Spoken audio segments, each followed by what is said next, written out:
امام عالی مقام امام حسین رضی اللہ تعالی عنہ سے ہم سب محبت کرتے ہیں نا بھائی؟ محبت الحمدللہ محبت کرتے ہیں تو جانتے ہو ہم پورے دعوے کے ساتھ کہہ رہے ہیں کہ آپ حسین پاک سے محبت کرتے ہو، اللہ تعالیٰ آپ سے محبت کرتا ہے۔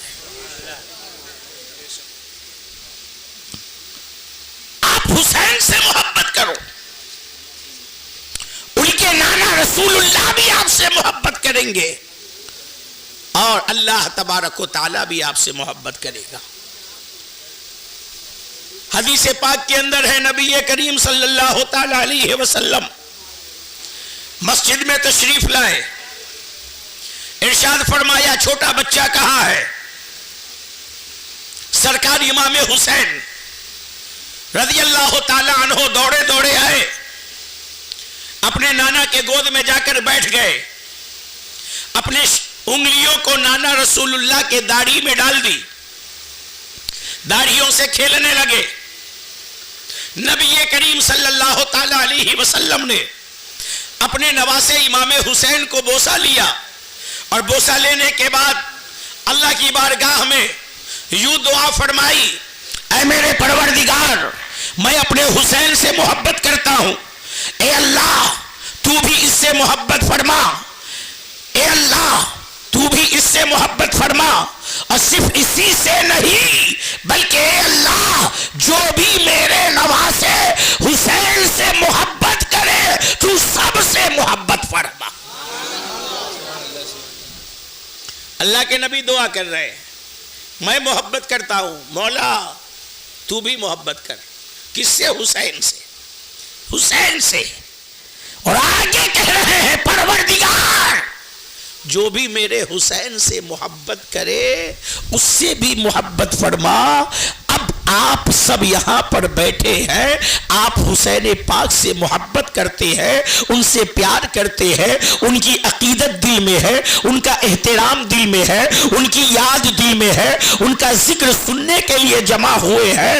اللہ کی قسم اگر یہ دعا کے اندر ہمیں بھی حصہ ملا ہے تو انشاءاللہ تعالی پروردگار عالم ہم سب سے محبت فرما رہا ہے۔ امام عالی مقام امام حسین رضی اللہ تعالی عنہ کا مقام، مرتبہ، ان کی عظمت، ان کی بلندی کیا ہے ذرا سماعت کرو۔ شہر مدینہ شریف ہے، اللہ کے پیارے نبی صلی اللہ علیہ وسلم اپنے صحابہ کے ساتھ ایک راستے سے چلے جا رہے ہیں، نبی درمیان میں ہے،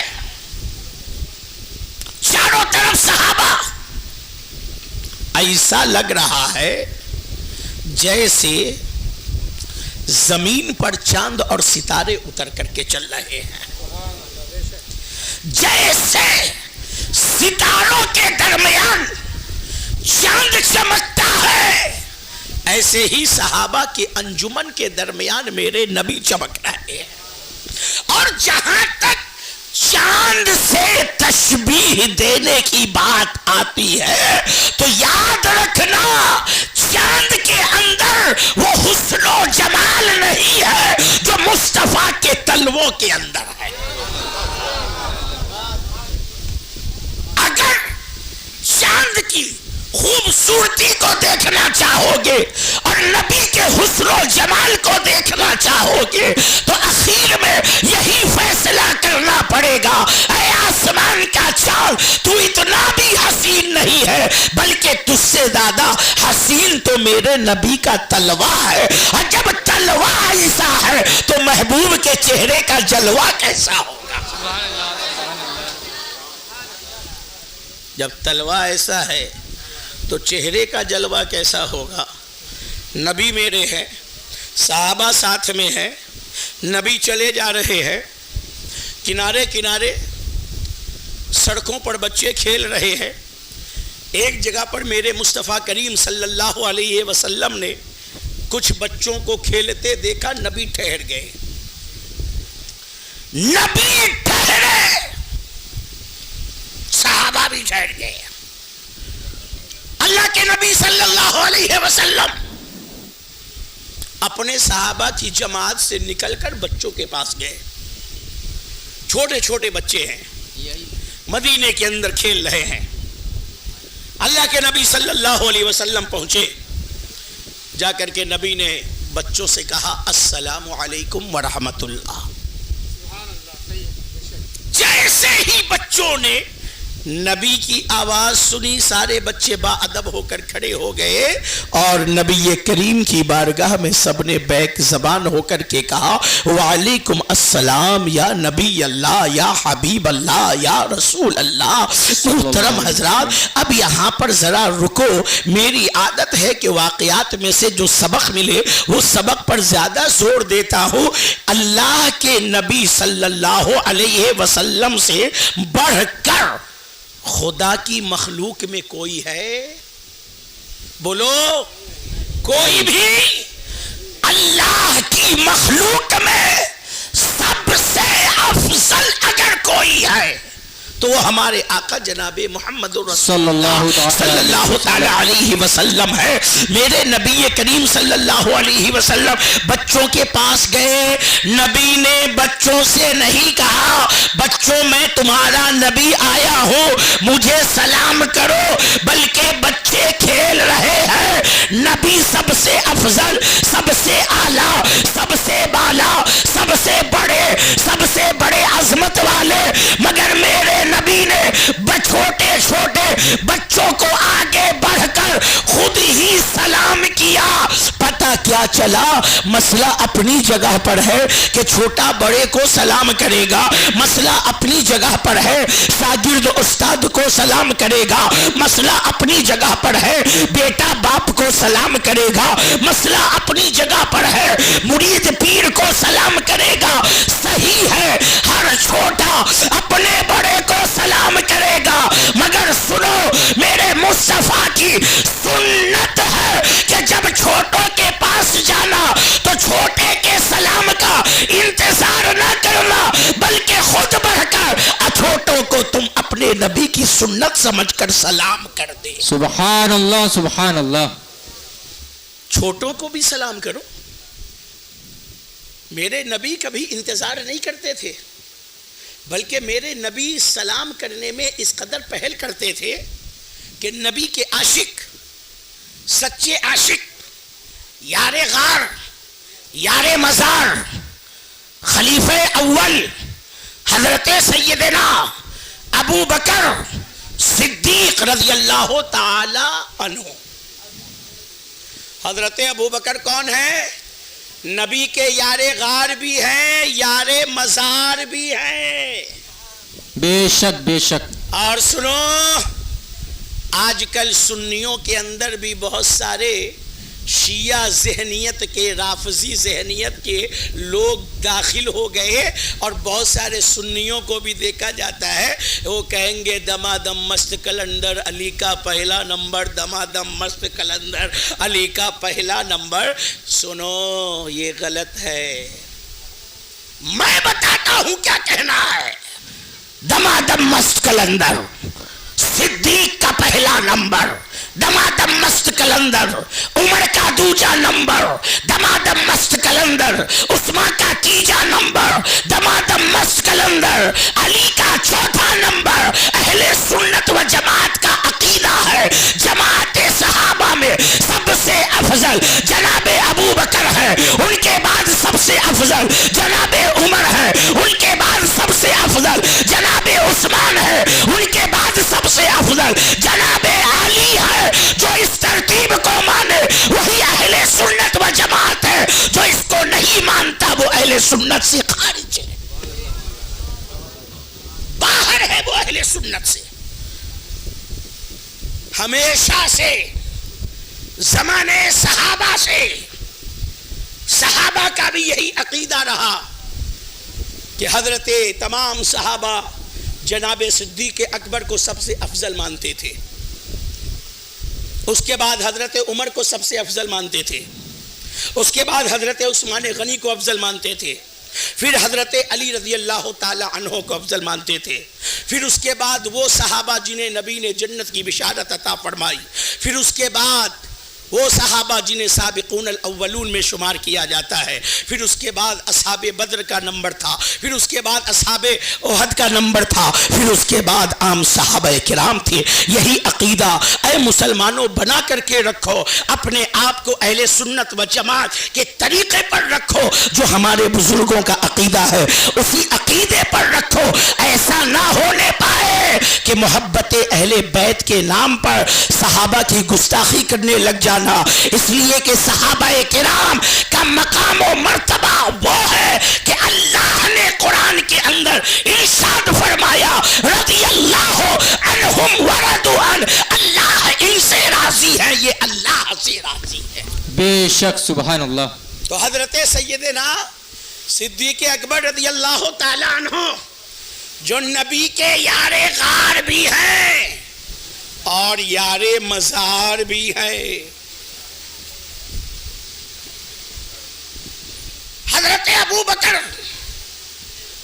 صدیق اکبر رضی اللہ تعالی عنہ فرماتے ہیں میں ہمیشہ کوشش کرتا تھا کہ پہلے میں نبی کو سلام کروں، پہلے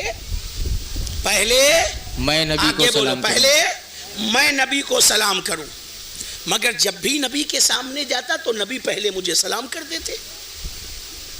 جب سامنا ہوتا میں سلام کرنا چاہتا اس سے پہلے نبی مجھے کہہ دیتے السلام علیکم، میں ہمیشہ جواب دیتا وعلیکم السلام، کبھی سلام نہیں پہلے کر سکا۔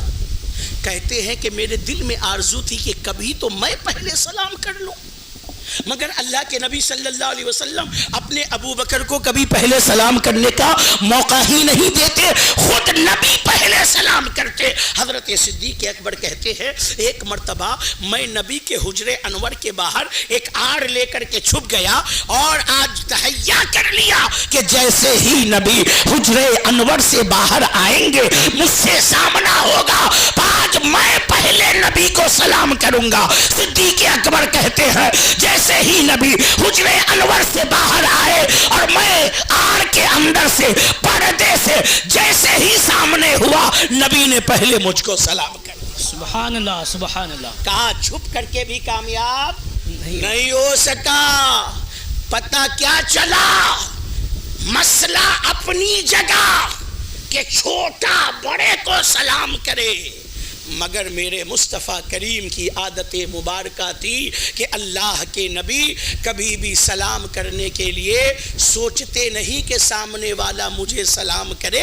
اللہ کے نبی کے سامنے جیسے ہی آپ کا کوئی صحابی آتا، چاہے وہ ادنا ہو، چاہے وہ اعلیٰ ہو، چاہے وہ عربی ہو، چاہے وہ دیہات کا رہنے والا ہو، چاہے وہ عجمی ہو، چاہے وہ بچہ ہو، چاہے وہ بڑا ہو، چاہے وہ چھوٹا ہو، نبی سب کو پہلے سلام کیا کرتے تھے۔ اور سنو پہلے سلام کرنے میں فائدہ کیا ہے؟ جس کے اندر بھی گھمنڈ کا کیٹانو ہو، جس کے اندر بھی تکبر کا مرض ہو، تکبر اور گھمنڈ یہ ایسی خطرناک بیماری ہے کہ اللہ تبارک و تعالیٰ کل قیامت کے دن متکبرین اور گھمنڈیوں کو چیٹی کی طرح بنا دے گا۔ اللہ اکبر۔ جی ہاں، چیٹی کی طرح بنا دے گا، اور اہل محشر ان متکبرین کو اپنے پیروں سے روند کر کے آگے بڑھیں گے۔ دنیا میں بڑا گھمنڈ کرتا تھا نا، اکڑ کے چلتا تھا، سینہ پھلا کر کے چلتا تھا، پیر پٹک کر کے چلتا تھا۔ سنو، جتنا بھی سینہ چوڑا کر لو پہاڑ کے برابر نہیں ہو سکتے، اور جتنا بھی زمین پر پیر پٹک لو زمین کو پھاڑ نہیں۔ بے شک بے شک۔ زمین پر چلو انسان بن کر کے، زمین پر چلو اللہ کے سچے اور صحیح بندے بن کر کے۔ صحیح بندہ اچھا انسان وہ ہوتا ہے جو زمین پر چلتا ہے تو آہستہ قدم رکھتا ہے، نگاہیں نیچی کر کے چلتا ہے، گھمنڈ سے نہیں چلتا، تکبر سے نہیں چلتا، مگر آپ کے اندر اگر تکبر کا مرض ہے، گھمنڈ کا مرض ہے، آپ اس مرض سے نکلنا چاہتے ہیں تو اس کا سب سے آسان طریقہ یہ ہے، اپنے گھر سے نکلو، سامنے جو بھی مل جائے اسے سلام کرو، بچہ ملے سلام کرو، چھوٹا ملے سلام کرو، غریب ملے سلام کرو، فقیر ملے سلام کرو، اپنا ملے سلام کرو، بیگانہ ملے سلام کرو، جان و پہچان والا ملے سلام کرو، جان پہچان والا نہیں ہے تو بھی سلام کرو۔ اللہ کی قسم، جو سلام کرنے میں پہل کرتا ہے اس کے اندر نہ تکبر ہوتا ہے نہ گھمنڈ ہوتا ہے، جو سلام کرنے میں پہل کرتا ہے اس کے اندر عاجزی اور انکساری ہوا کرتی ہے۔ بے شک حق ہے حضرت۔ سلام کرنے کی کوشش کرو، سلام کو عام کرو، سلام کرنے میں چہرہ دیکھ کر کے سلام نہ کرو، بس ہاں دیکھنا ہے بس ایک چیز، مسلمان ہے کہ نہیں، اپنا ہے کہ نہیں۔ کافروں کو سلام جائز نہیں ہے، بد مذہبوں کو سلام جائز نہیں ہے، مسلمان شرط ہے سلام کرنے کے لیے۔ بات آ گئی سلام کی تو میں نے یہ باتیں عرض کر دی۔ اللہ کے نبی صلی اللہ علیہ وسلم چھوٹے چھوٹے بچوں کو سلام کیا کرتے تھے۔ آج ہمارے گھروں کے اندر جب کوئی بڑا آتا ہے تو چھوٹے کو گود میں لے کر کے کوئی بیٹھا ہوتا ہے تو اس بچے سے کہتا ہے بیٹا جانو یہ کون ہے؟ یہ ماما ہے، یہ چاچا ہے، یہ دادا ہے، ان کو سلام کرو، یہ حضرت ہیں انہیں سلام کرو، یہ امام صاحب ہیں انہیں سلام کرو۔ میں کہتا ہوں بچے کو آپ کب تک کہہ کر کے سلام کرواؤ گے؟ بلکہ ہونا کیا چاہیے کہ گھر میں آنے والا جیسے ہی آتا، جیسے بڑے کو سلام کرتا ویسے ہی اس بچے کو بھی سلام کرتا۔ بچہ سمجھ جاتا کہ جب بھی کوئی آئے تو اسے سلام کرنا چاہیے۔ سبحان اللہ، بے شک، اللہ اکبر، یا رسول اللہ۔ تو حضرات بچوں کو آپ خود سلام کرو، بچہ جان جائے گا، بچہ سیکھ جائے گا، اور پھر بچے کو بتانے کی ضرورت نہیں پڑے گی۔ گھر میں جو بھی آئے گا بچہ اسے سلام کرے گا، بچہ اسے آگے بڑھ کر کے سلام کرے گا۔ اللہ کے نبی صلی اللہ علیہ وسلم نے اپنے ان بچے صحابی کو سلام کیا، بچوں نے جواب دیا۔ اللہ کے نبی نے ان بچوں میں سے ایک بچے کو اپنے دستے نور سے پکڑا، اس کے بدن پر گرد و غبار مٹی وغیرہ لگے تھے کیونکہ وہ مٹی میں کھیل رہا تھا۔ نبی کریم نے اس کے مٹی کو اپنے نور والے ہاتھوں سے جھاڑا، صاف کیا، پوچھا، چہرے پر گرد و غبار تھا اسے صاف کیا، بالوں پر گرد و غبار تھا اسے صاف کیا۔ سارے بچے غور سے دیکھ رہے ہیں اور رشک کر رہے ہیں، یا اللہ یہ میرا دوست کتنے مقدر والا ہے، اللہ کے محبوب، اللہ کے پیارے نبی اپنے ہاتھوں سے اس کا گرد و غبار صاف کر رہے ہیں، اس کا چہرہ صاف کر رہے ہیں، اس کے بال کو صاف کر رہے ہیں۔ پھر نبی نے اسے اپنے گود میں اٹھایا، اس کے چہرے پر پیار کیا، اس کے پیشانی پر پیار کیا، اس کے بالوں پر پیار کیا، نبی نے اسے دلار کیا، اسے پچکارا، نبی نے اس کو کھلایا، اور پھر اس کے تمام دوستوں کے درمیان میں نبی نے اسے چھوڑ دیا۔ پھر نبی آگے بڑھ گئے، صحابہ نے عرض کیا یا رسول اللہ یہ کون مقدر والا بچہ ہے، یہ کون خوش نصیب بچہ ہے جسے نبیوں کا امام پیار کر رہا ہے،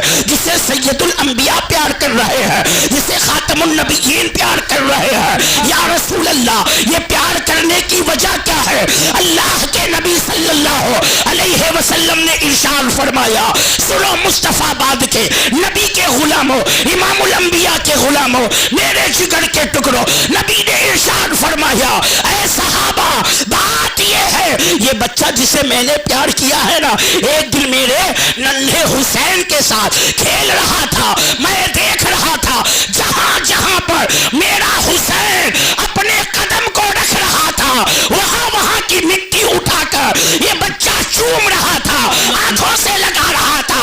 اس کی یہ ادا مجھے اتنی پسند آ گئی ہے کہ اس کو میں نے اپنا پیارا بنا لیا ہے، اور اے صحابہ کل قیامت کے دن اس کی بھی بخشش کرواؤں گا اور اس کے ماں باپ سبحان اللہ نعرہ تکبیر نعرہ رسالت ذکر شہدائے کربلا علماء اہل سنت نعرہ تکبیر نعرہ رسالت.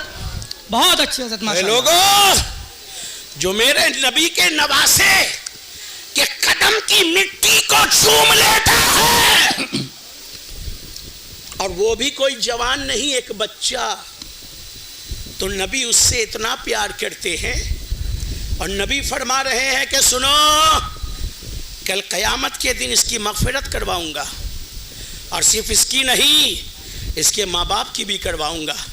اللہ کی قسم کل محشر کا میدان ہوگا نفسی نفسی کا عالم ہوگا جب شفاعت کا دروازہ مصطفیٰ جان رحمت اللہ سے فریاد کر کے کھلوا لیں گے اس وقت میں جہاں پر وہ بچہ نبی سے کے پاس ہوگا وہیں پر ہم غلامان حسین بھی پہنچ جائیں گے. یا رسول اللہ یہ بچہ آپ کے حسین کے قدم کے مٹی کو چوما تو آپ اس کی مغفرت کروا رہے ہیں. یا رسول اللہ ہم غلاموں نے آپ کے حسین کو دیکھا نہیں تھا مگر اس سے پیار کرتے تھے انہیں کبھی دیکھا نہیں تھا مگر ان کا ذکر کرتے تھے ان سے محبت کرتے تھے ان سے الفت کرتے تھے ان کے نام کی محفلیں قائم کرتے تھے ان کی نیاز دلاتے تھے ان کے نام سے سبیلے بانٹتے تھے ان کے نام سے پیاسوں کو پانی پلاتے تھے بھوکوں کو کھانا کھلاتے تھے. یا رسول اللہ جیسے اس بچے کو قدم کی مٹی چومنے کی وجہ سے محروم نہ کیا گیا ہم غلاموں کو بھی محروم نہ کیا جائے. اللہ کی قسم یہ محبت حسین جو آپ دنیا میں کر رہے ہو کل محشر کے میدان میں اللہ کے رسول کی بارگاہ میں ہمارے اور آپ کی شفاعت کا ذریعہ بن جائے. سبحان اللہ سبحان اللہ. محترم حضرات یہاں پر اسٹیج پر بزرگ لوگ بھی زیادہ بیٹھے ہیں جوان بھی بیٹھے ہیں بال بچے دار بھی بیٹھے ہیں نواسے پوتے پوتی اور نواسی والے بھی بیٹھے ہیں. بتاؤ مجھے ایمانداری سے آپ نے آج تک کسی بھی آدمی کو دیکھا ہے جو اپنے پوتا پوتی نواسا نواسی بیٹا بیٹی کو گود میں کھلا رہا ہو اور اس بچے کے تھوک کو اپنے منہ میں لے کر چوس رہا ہو؟ ایک بھی مثال آپ دکھا سکتے ہیں؟ نہ. آدمی پیار کرتا ہے چہرے پر بوسا پیشانی پر بوسا ہاتھوں کو چوم لے گا پیر کو چوم لے گا کندھے پر بٹھا لے گا مگر کوئی آدمی اپنے ناتی نتنی اپنے پوتا پوتی بیٹا بیٹی کے تھوک کو نہیں چوستا. بلکہ کبھی کبھی ایسا ہوتا ہے آدمی پیار کر رہا ہے اور بچے نے تھوک نکال دیا اور اس کے منہ کو لگ گیا تو فوراً وہ تھوک کر کے اس کو خود بھی ہٹاتا ہے ہاتھ سے پوچھ دے گا کپڑے سے صاف کر دے گا مگر کبھی کوئی اپنے بچے کے تھوک کو منہ میں لے کر کے چوستا نہیں ہے. یہ دنیا کے اندر جتنا بھی پیار کرنے والا ہو اپنے بچے ہے اپنا پوتا ہے اپنا ناتی ہے مگر اس کے تھوک کو منہ میں نہیں لے گا. مگر آؤ شہر مدینہ چلو حضرت سیدنا ابو ہریرہ رضی اللہ تعالیٰ عنہ روایت کرتے ہیں کہ میں نے دیکھا اللہ کے نبی صلی اللہ علیہ وسلم اپنے گود میں امام حسین کو لیے ہوئے ہیں اور ان کے تھوک کو نبی ایسے چوستے ہیں جیسے آدمی کھجور چوسا کرتا. سبحان اللہ سبحان اللہ سبحان اللہ. یہ محبت ہے یہ پیار ہے نبی کو حسین پاک سے. ہوتا کیسے تھا آپ چھوٹے بچے جو گود میں ہوتے ہیں نا 6 مہینہ 3 مہینہ 4 مہینہ سال بھر 8 مہینے کے ان کی ہونٹ پر اپنے انگلی کو خالی رکھو جیسے ہی سٹاؤ گے فوراً وہ آپ کی انگلی کو زبان سے چوسنا شروع کر دیں گے. یہ بچوں کی عادت ہوتی ہے. بچوں کی فطرت ہوتی ہے، اپنے پیر کے انگوٹھے کو پکڑ کے چوسیں گے، اپنے ہاتھ کے انگوٹھے کو چوسیں گے، اپنے دونوں ہاتھوں کو منہ میں رکھ کے چوسیں گے، کوئی دوسرے کا ہاتھ پکڑ میں آ جائے تو اسے بھی چوسنا شروع کریں گے، کپڑا مل جائے، کھلونا مل جائے، جو مل جائے۔ اللہ کے نبی جب اپنے حسین کو اپنے گود میں لے کر کے کھلاتے تھے، اور جیسے ہی نبی اپنا نور والا ہونٹ اپنے حسین کے ہونٹ پر رکھتے، حسین پاک اپنی ننھی زبان باہر نکال دیتے، اور جیسے ہی حسین اپنی زبان باہر نکالتے، رسول اللہ حسین پاک کی زبان کو اپنے منہ میں لے لیا کرتے تھے اور اسے چوستے تھے، لعاب کو بھی چوسا کرتے تھے۔ یہ محبت، یہ پیار ہے حضرت امام حسین رضی اللہ تعالی عنہ سے رسول اللہ کو۔ سبحان اللہ۔ اچھا، آپ کو خوشبو سونگھنے کا من کیا، آپ کیسے خوشبو سونگھتے ہو؟ عطر، پھول، بیلا، گلاب، چمیلی، چمپا، جو میسر ہو جائے اس سے سونگھتے ہو۔ اللہ کے نبی صلی اللہ علیہ وسلم نے کیا فرمایا؟ صحابہ سنو، یہ جو میرے نواسے حسن اور حسین ہیں نا، یہ دونوں میرے دنیا کے پھول ہیں، اور اللہ کے نبی اپنے دونوں صاحبزادوں کو ایسے سونگھا کرتے تھے جیسے آدمی پھول سونگھا کرتا ہے۔ سبحان اللہ، سبحان اللہ۔ گود میں لے کے نبی سونگھتے تھے اور فرماتے تھے سنو، حسن اور حسین میرے دنیا کے دو پھول ہیں۔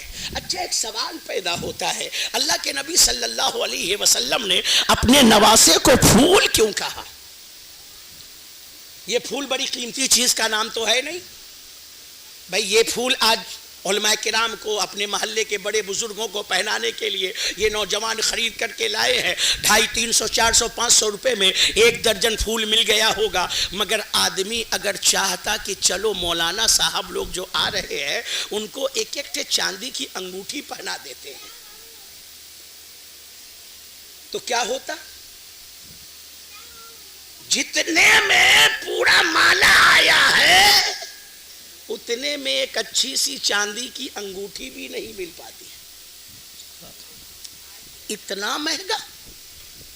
تو اللہ کے نبی کو چاہیے تھا کہ کہتے دنیا والوں سنو، میرا حسن اور حسین چاندی ہے، میرا حسن اور حسین سونا ہے، میرا حسن اور حسین ہیرا ہے، میرا حسن اور حسین لال ہے، میرا حسن اور حسین موتی ہے۔ یا رسول اللہ، آپ نے اپنے نواسے کو چاندی کیوں نہیں کہا، سونا کیوں نہیں کہا، ہیرا کیوں نہیں کہا، لال کیوں نہیں کہا، موتی کیوں نہیں کہا، جواہر کیوں نہیں کہا، یہ پھول کیوں کہا؟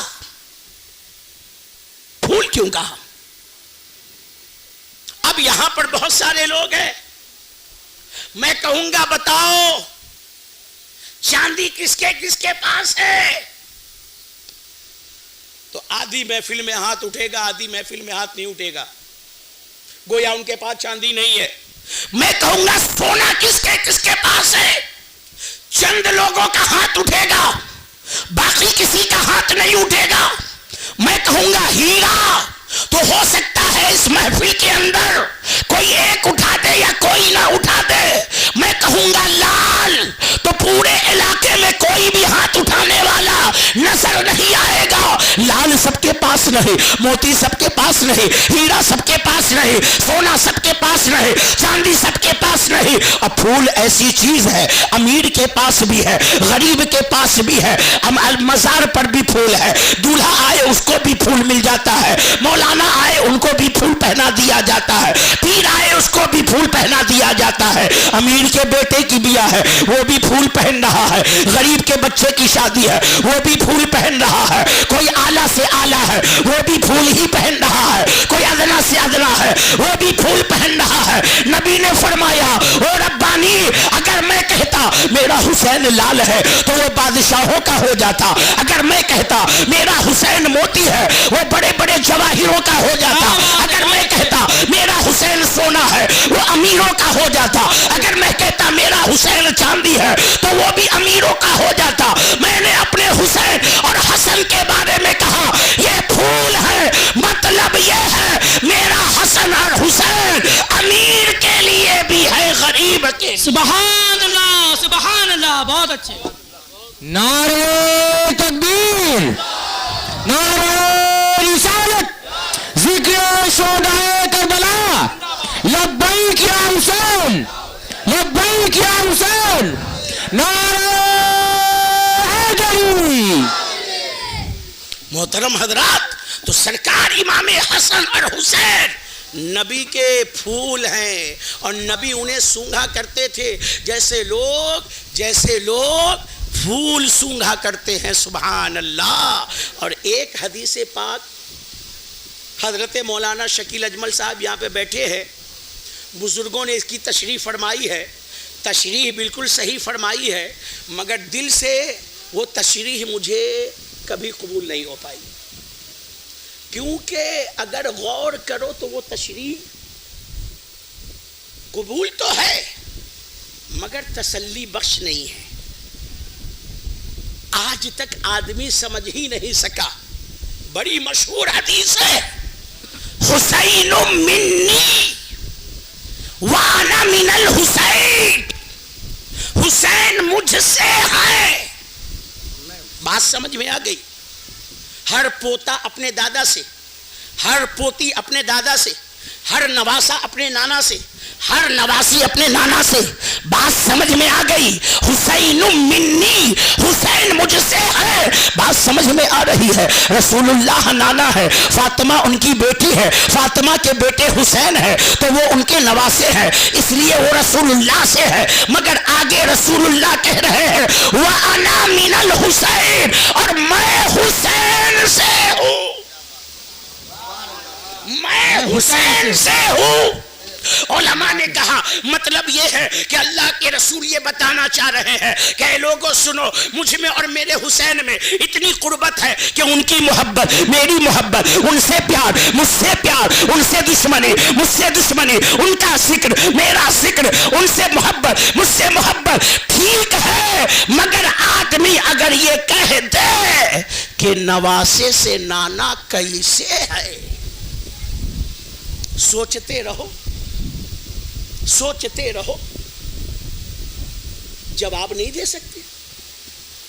میرے حسین پاک کے بارے میں نبی نے وہ بات کہہ دی، اللہ کی قسم زمانہ سوچتا رہے، بس یہی پر بس کر دے کہ حسین پاک وہ ہیں کہ ہم انہیں سمجھ ہی نہیں سکتے ہیں. حقیقت کیا ہے حسین کی؟ اور جب نواسے کو نہیں سمجھ سکتے ہو تو پھر نانا کو کیسے سمجھو گے؟ نانا کو کیسے سمجھو گے؟ دنیا کے اندر کوئی آدمی کھڑا ہوا اور کہا سنو میرا نانا فلاں ولی ہے. دوسرا کھڑا ہوا میرا نانا وقت کا بہت بڑا قطب ہے. تیسرا کھڑا ہوا میرا نانا غوث اعظم ہے. کوئی کھڑا ہوا میرا نانا غریب نواز ہے. کوئی کھڑا ہوا میرا نانا سرکار نقش بند ہے. کوئی کھڑا ہوا میرا نانا سرکار سہرورد ہے. کوئی کھڑا ہوا میرا نانا فلاں امام ہے. کوئی کھڑا ہوا میرا نانا فلاں بزرگ ہے. کوئی کھڑا ہوا کہنے لگا میرا نانا فلاں ابدال ہے. کوئی کھڑا ہوا کہنے لگا میرا نانا وقت کا مجتہد ہے. جب سارے نواسوں نے اپنے اپنے نانا کے بارے میں دنیا والوں کو بتا دیا، میں غوث کا نواسا، میں غریب نواز کا نواسا، میں نقش بند کا نواسا، میں سہرورد کا نواسا، میں فلاں ولی کا نواسا، میں فلاں قطب کا نواسا، میں فلاں امام کا نواسا، میں فلاں مجتہد کا نواسا. جب سارے نواسے اپنے اپنے نانا کا پتہ دے چکے تو تمام نواسوں سے امام حسین نے مسکرا کر کے کہا وہ اپنے اپنے نانا کی بڑائی بیان کرنے والوں سنو، تم سب کا نانا میرے نانا کا غلام ہے اور میرا نانا سید ابرار محبوب پروردگار. سبحان اللہ سبحان اللہ سبحان اللہ. اور جب یہ حسین پاک کہیں گے تو بولو کوئی نواسا سر اٹھا سکتا ہے؟ نہیں. کوئی اٹھا سکتا ہے؟ مقابلہ ہے ہی نہیں ہے. حسین پاک سے دنیا میں کسی کا مقابلہ ہو ہی نہیں سکتا.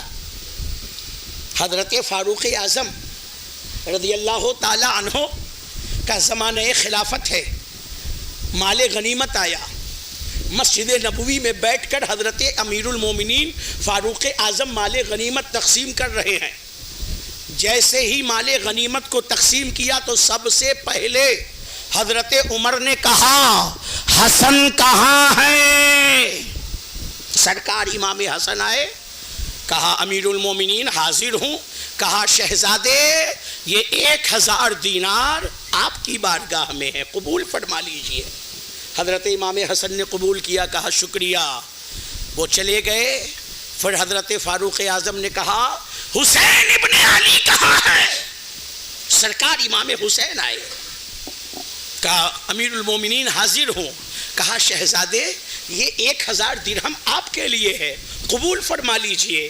حضرت امام حسین نے قبول کیا, فرمایا شکریہ. وہ بھی چلے گئے.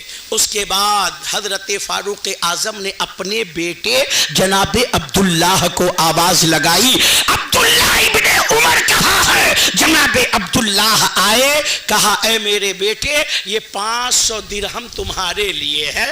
حضرت عبداللہ نے قبول کیا اور کہنے لگے ابا جان میرا ایک سوال ہے. کہا بولو بیٹے کیا سوال ہے؟ کہا ابا جان حسن اور حسین بچے ہیں, میں جوان ہوں, میں صاحب اولاد ہوں, میں وہ ہوں جو رسول اللہ کی محفلوں میں بیٹھا کرتا تھا. میں نے رسول اللہ کے ساتھ مل کر کتنی جنگیں لڑی ہے, غزوات میں شریک ہوا ہے. میں نے رسول اللہ کی سینکڑوں حدیثیں بیان کی ہے اور یاد کیا ہے. اے میرے بابا جان میں بڑا ہوں, میں جوان ہوں, بال بچے دار ہوں, رسول اللہ کے بڑے صحابہ میں میرا شمار ہوتا ہے. رسول اللہ کے ساتھ میں نے سفر کیا, جنگیں لڑی ہے, مجھے 500 درہم دیا. اور حسن اور حسین بچے ہیں, انہیں 1000 درہم دیا.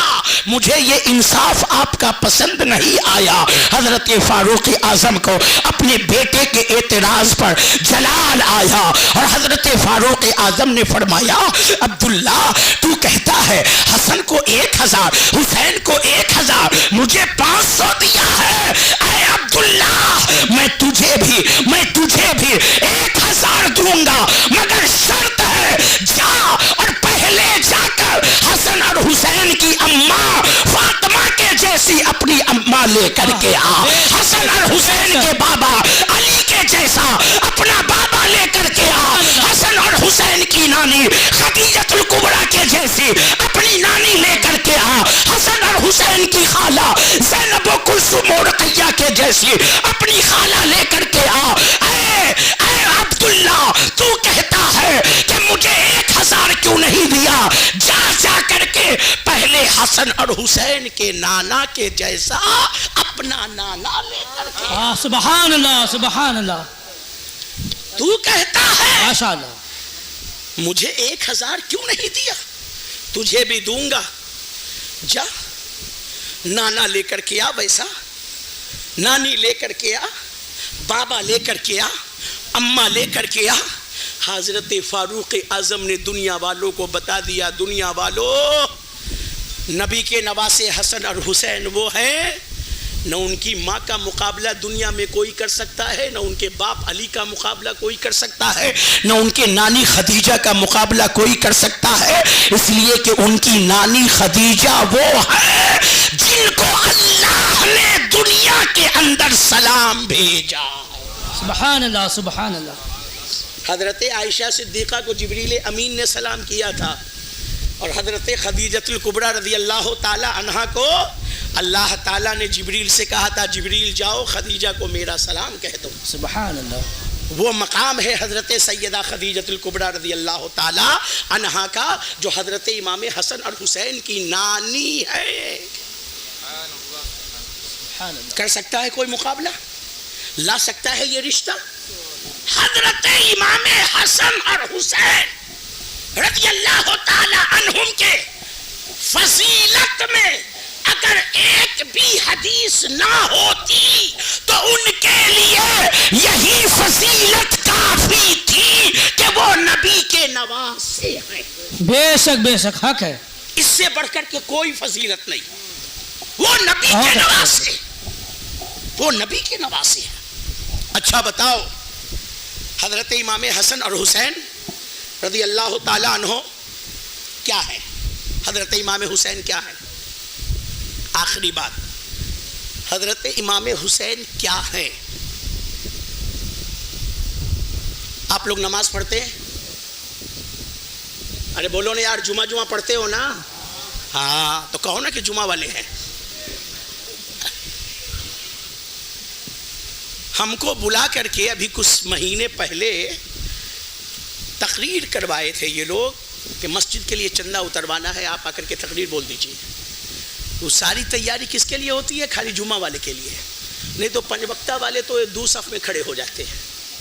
ان کے لیے مسجد کے کمیٹی والوں کو کوئی فکر نہیں ہوتی ہے، ساری فکر جمعہ میں بڑی بھیڑ ہوتی ہے، کیسے لوگ نماز میں اٹیں گے۔ عید بقرعید میں اور بھیڑ ہوتی ہے۔ پتہ یہ چلا کہ پنج وقتہ والے سے زیادہ رتبہ تو آپ ہی کا نظر آ رہا ہے۔ اللہ،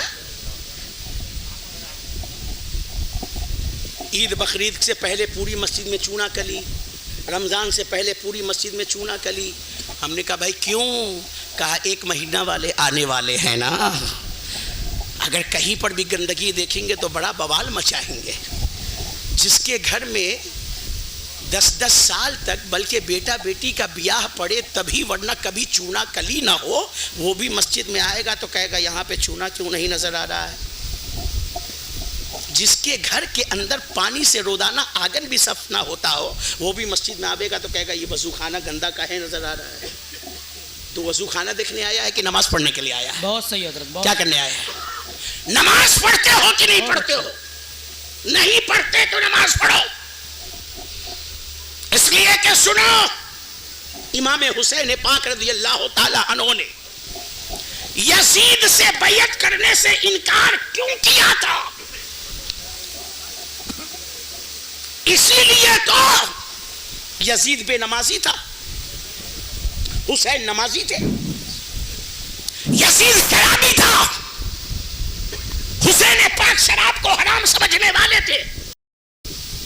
یزید زناکار تھا، امام حسین کہتے تھے دنیا والوں زنا حرام ہے، اس سے بچ کر کے رہو۔ یزید جواری تھا، امام حسین کہتے تھے جوا حرام ہے، اس سے بچ کر کے رہو۔ یزید جواری، یزید شرابی، یزید بے نمازی، یزید زناکار، یزید فاسق و فاجر، یزید اپنے محل کے اندر لونڈوں کا ناچ کرواتا، یزید اپنے محل کے اندر بندر کا ناچ کرواتا، یزید بیت المال کے مال کو اپنا حق سمجھا کرتا تھا، یزید سنتوں کا توڑنے والا، حسین سنتوں کے پابند تھے، حسین ناچ گانے کو حرام سمجھتے تھے، زنا کو حرام سمجھتے تھے۔ آج دنیا کے اندر، دنیا میں جتنے حسینی نظر آ رہے ہیں، مجھے افسوس کے ساتھ کہنا پڑ رہا ہے نام حسین کا لیتے ہیں، کام یزید والا کرتے ہیں۔ اللہ اکبر، اللہ اکبر۔ کام یزید والا، اگر بے نمازی ہے تو یہ کام یزید والا ہے، کیونکہ حسین پاک تو نمازی تھے۔ اگر شرابی ہے تو کام یزید والا ہے، اگر جواری ہے تو کام یزید والا ہے۔ آج اپنے علاقے محلے کے اندر اٹھا کر کے نگاہ دیکھ لو، جوا عام ہو گیا، بچہ بچہ جوے میں ملوث ہو گیا، کیونکہ پہلے جوے پتے سے کھیلے جاتے تھے، اب جوا موبائل میں کھیلا جا رہا ہے، موبائل ہاتھ میں نظر آ رہا ہے۔ زنا عام ہے، چوری چماری عام ہے علاقے محلے کے اندر۔ تو اے لوگو، آپ زبان سے حسینی ہو مگر سوچ سے یزیدی ہو، سوچ سے آپ یزیدی ہو۔ اور جا کر کے کل صبح میری باتوں پر غور کرنا کہ واقعی کیا ہم اپنی سوچ سے یزیدی ہیں؟ نماز کی محبت ہمارے دل میں نہیں، قرآن کی محبت ہمارے دل میں نہیں، تقوی کی محبت ہمارے دل میں ہی، سنت کی محبت ہمارے دل میں نہیں۔ نہ ہمارے اندر سنت ہے، نہ نماز ہے، نہ قرآن ہے، نہ تقوی ہے، نہ رحم ہے، نہ دوسروں کے ساتھ اچھے معاملات ہے۔ حضرت امام حسین کی سیرت ہمارے اندر ہے کہاں؟ کہاں ہے امام حسین کی سیرت ہمارے اندر؟ جتنا کام یزید کرتا تھا وہ سارا کام آج ہم اور آپ کر رہے ہیں، اور جو کام امام حسین نے کیا وہ کام ہم نہیں کرتے نظر آتے۔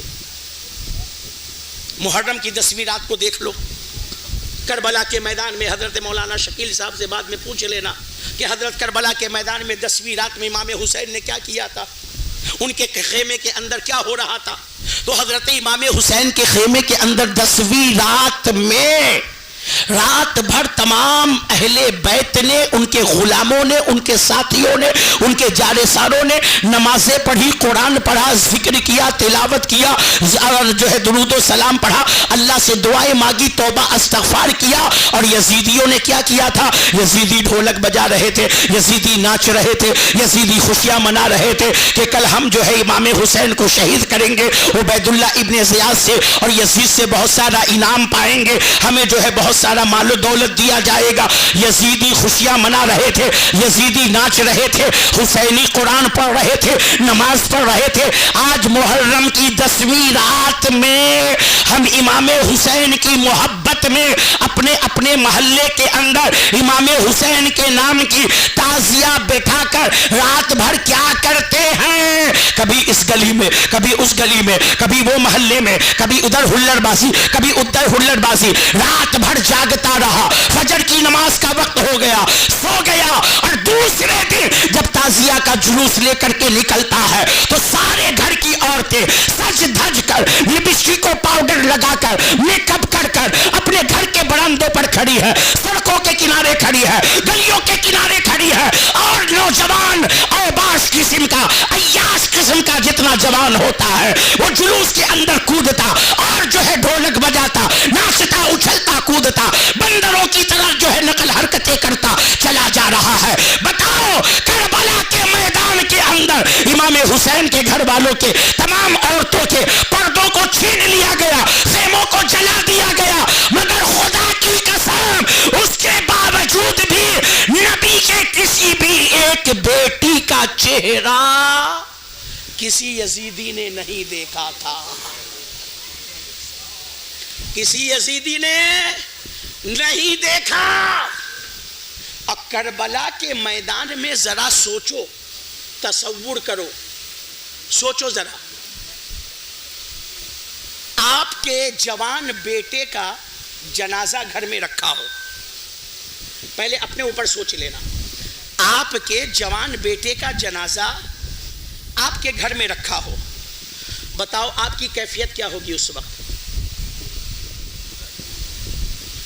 ادھر آپ بے ہوش پڑے رہو گے، ادھر بیوی بے ہوش پڑی ہوئی ہے، ادھر دادا رو رہا ہے، ادھر دادی رو رہی ہے، ادھر بہن بے ہوش پڑی ہے، پورے گھر کے اندر بدحواسی کا عالم ہے۔ کیوں؟ جوان بیٹا مر گیا۔ ایک جوان بیٹا کسی حادثے یا بیماری کی وجہ سے مر جائے تو پورا گھر بدحواس۔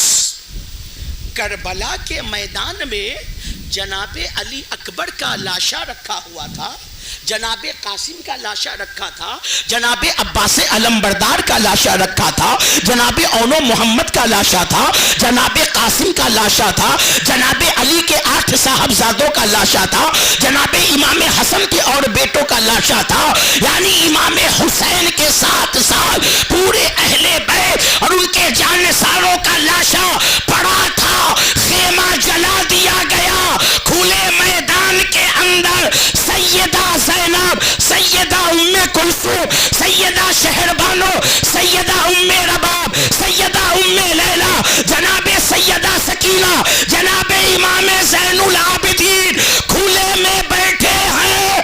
شہادت امام حسین کے بعد جو سب سے پہلی نماز کا وقت ہوا وہ نماز عصر ہے، لاشیں بکھرے ہیں، خیمہ جل گیا، مگر قسم خدا کی عصر کی اذان ہوئی تو سبھی آل رسول نے اپنے سر کو سجدے۔ اللہ، کوئی نہیں کہہ سکتا ہے اللہ کی قسم کہ حضرت امام زین العابدین کی نماز کربلا کے اندر شہادت کے بعد لاشوں کو دیکھ کر کے قضا ہو گئی۔ ان کے گھر کی عورتوں کی نمازیں قضا ہو گئی۔ ایک اہل بیت ہے، لاشوں کے درمیان بھی نمازیں پڑھ رہے ہیں، اور ایک آپ ہے کہ کربلا والوں کا ذکر کرتے ہیں اور آپ کی پیشانی نماز سے محروم ہے۔ کل کربلا کے میدان والے امام حسین محشر میں آپ سے پوچھ لیں گے اگر کہ اے میرے نام لینے والے، اے میرا ذکر کرنے والے، اے میرے نام کی مجلس قائم کرنے والے، میں نے رسول اللہ کی شریعت کے لیے، ان کے دین کے لیے، اسلام کے لیے، نبی کے گنہگار امتیوں کے لیے اپنا سارا کنبہ لٹا دیا تاکہ نبی کے غلاموں کے پاس نماز باقی رہے، سنت باقی رہے، مسجد رہے، مدرسہ رہے، دین رہے، ساری چیزیں رہے۔ تم نے کیا کیا؟ میری خون اور میری قربانی کا کیا بدلہ دیا؟ کیا جواب دیجئے گا آپ امام حسین کو؟ کیا جواب دیجئے گا؟ جس چیز کو آپ نے محبت حسین سمجھا ہے وہ محبت حسین نہیں ہے۔ ہماری نسل، ہمارے علاقے معاشرے والے سمجھتے ہیں محرم آ گیا، جھنڈا لگا دیا، تعزیہ بنا لیا، 9 تاریخ کو جو ہے ساگ بھنٹا آلو پکا لیا، گوشت کو نہیں پکایا، کھچڑا کھا لیا، شربت پی لیا، اور جو ہے یہ مورچہ لگا ہوا بھالا، تلوار، بلم، گڑاسا لے کر کے یا حسین کر کے ہم گلی میں کود لیے۔ یہی کربلا ہے، اسی کو کربلا سمجھتے ہو؟ یہ کربلا نہیں ہے، یہ امام حسین کی محبت نہیں ہے۔ جس کو آپ نے سمجھا ہے وہ چیز نہیں ہے۔ یہ بانس، یہ بلم، یہ تازیہ، یہ چوک، یہ ملیدہ، یہ شربت، یہ لاٹھی، یہ ڈنڈا، یہ پاٹا، یہ جلوس، یہ محرم نہیں ہے، یہ کربلا کا درس نہیں ہے، یہ کربلا کا سبق نہیں ہے۔ کربلا کا سبق یہ ہے، سنو میرے نانا کے غلاموں، باطل کے سامنے سر کٹا دینا مگر سر نہ جھکانا، یہ درس ہے، یہ درس ہے۔ نماز پنجگانہ کبھی نہ چھوڑنا، اپنی عورتوں کو بے پردہ کبھی نہ کرنا، قرآن کی تلاوت کبھی نہ چھوڑنا، جوا، شراب، زنا، فسق و فجور، گالی گلوچ، جھوٹ، بدعہدی، وعدہ خلافی، ماں باپ کی نافرمانی، پڑوسیوں کا حق مارنا، بھائی بہن کا حق مارنا، یہ سارے گناہوں سے ہمیشہ بچتے رہنا، یعنی یوں کہو اللہ اس کی رسول کی نافرمانی سے بچنا اور فرما برداری ہمیشہ کرتے رہنا۔ یہ ہے کربلا کا سبق اور یہ ہے درس امام حسین۔ بے شک حضرت، آپ نے صحیح چیز کو چھوڑ دیا اور جس کی اصل نہیں ہے اس کو پکڑ لیا، اور ایسا پکڑا ہے کہ دیکھنا بھی ہمارے جانے کے بعد صبح میں بہت سارے لوگ کہیں گے کس کو بلائے تھے، یہ تو کاکا بول کر کے چلے گئے ہیں، ہمارے آلو بھنٹا ساگ کو خراب بول کر کے چلے گئے ہیں، ہمارے بلم، بھالا، گڑاسا، تلوار، ڈنڈا کو برا بول کر کے چلے گئے ہیں۔ کیوں نہ بولوں؟ آج جب آپ سڑک پر اترتے ہو، اللہ کی قسم حضرت امام حسین پاک کے روضے کا صحیح نقشہ اگر بنا کر کے گھر میں رکھتا تو وہ تو بات سمجھ میں آتی ہے، مگر اے مسلمانوں اگر بیدار نہ ہوئے تو 10 سال سے 20 سال گزرنے دو۔ تلخ جملہ ہے مگر حقیقت ہے، درگا پوجا کے طرح یہ تعزیہ داری نے نئی شکل اختیار کر لی تو میرا نام بدل دینا، بہت صحیح حضرت، بہت میرا نام بدل دینا۔ صحیح بات ہے۔ آج کتنے تعزیہ کے اندر درگا کی مورتی کی طرح فوٹو بنا دیا گیا۔ کیا بنارس کی 300 سال پرانی تعزیہ جس کو دیکھنے کے لیے کہاں کہاں سے لوگ جاتے ہیں، جسے براق کی تعزیہ کہتے ہیں، کیا اس کے اندر لڑکی کا شکل نہیں بنا ہوا ہے؟ کیا اس کے اندر نتھنی، ناک، کان، منٹی کا سونے کا نہیں پہنایا جاتا ہے؟ کیا اس میں پڑ نہیں بنا ہوا ہے؟ کیا اس میں دم نہیں بنا ہوا ہے؟ بتاؤ بت پرستی کس چیز کا نام ہے؟ آج ہندوستان کے کتنے تعزیہ کے اندر عورتوں کی فوٹو بنا کر کے لگا دیا گیا ہے. بت پرستی کیا ہے؟ اور ان لڑکیوں کی فوٹو کو معاذ اللہ، ہزار بار معاذ اللہ کہا گیا کہ یہ جناب سکینہ اور جناب سیدہ زینب کا چہرہ ہے. معاذ اللہ، ہزار بار معاذ اللہ. ارے جن کے چہرے کو کسی یزیدی نے نہ دیکھا، جس فاطمہ کی بیٹیوں کے دروازے پر فرشتے بھی آتے ہیں تو بغیر اجازت اندر نہیں جاتے. بہت اچھی تھی. آج آپ نے ان کی تصویریں گڑھ لی، انہیں محبت کا نام دے دیا، انہیں پیار کا نام دے دیا، انہیں عقیدت کا نام دے دیا. اے لوگو، وہ کام نہ کرو جس سے امام حسین پاک کے دل کو، ان کے روح کو تکلیف ہو.